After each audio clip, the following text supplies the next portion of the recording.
به نظرتون آیا این فرد میتونه پزشک خوبی باشه؟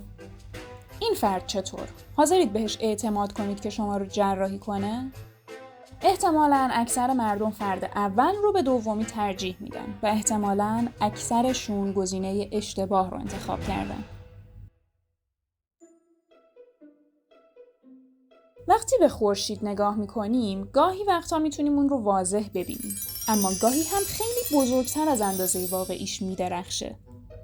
اون دایره نور که خورشید رو بزرگتر نشون میده، اسمش هاله است.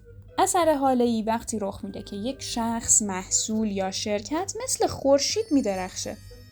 در این صورت نمیتونیم اون رو با وضوح تمام ببینیم و انواع کیفیات نامربوط رو ممکنه بهش نسبت بدیم.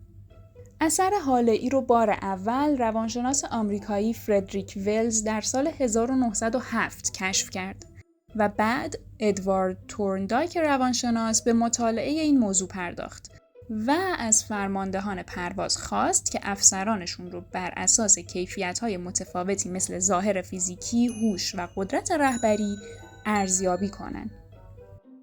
تورندایک با بررسی نتایج متوجه شد افسرانی که در کیفیات فیزیکی نمره بالاتری گرفتن، توی هوش و مهارت‌های رهبری هم نمره بهتری دریافت کردند.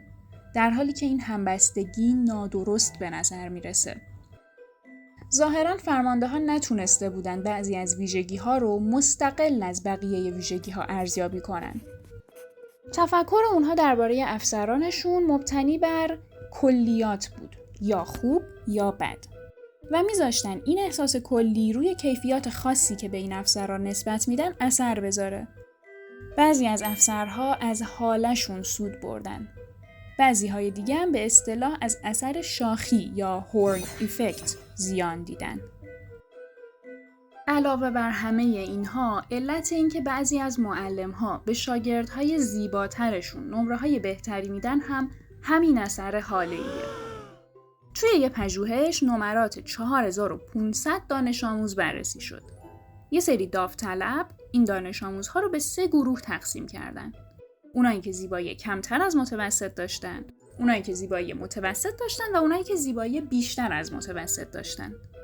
سوال اینه که آیا افراد زیباتر نمره‌های بهتری گرفته بودن؟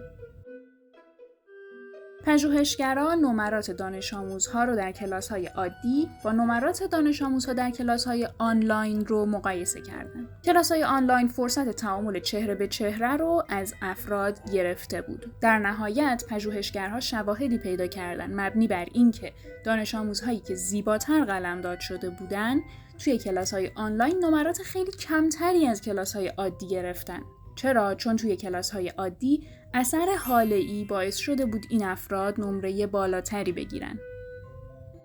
از اونجایی که به نظر میرسه خصوصیات فیزیکی افراد زیبا باعث میشه که باهوش، قوی و قابل اعتماد به نظر برسن، میتونیم یه قاعده کلی داشته باشیم.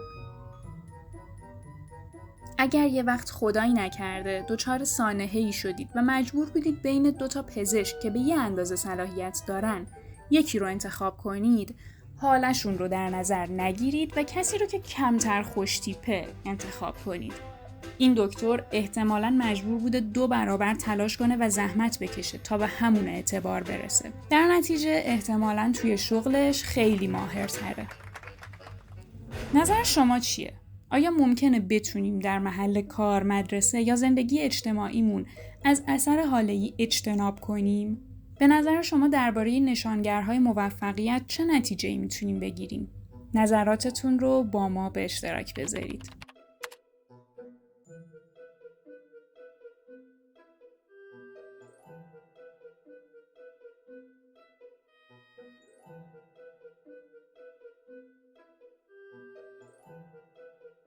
این ویدیو و همه ویدیوهای اسپراوتس تحت لایسنس کریتیو کامنز هستن. به این معنا که معلم‌ها و افراد در سراسر دنیا میتونن با ذکر منبع از این ویدیوها توی کلاس‌های آموزشیشون استفاده کنن. همین حالا هم میلیون‌ها نفر بیننده این ویدیوها به زبان‌های مختلف هستن. اگه دوست دارید توی این مسیر حامی ما باشید، به آدرس patreon.com/sprouts سر بزنید.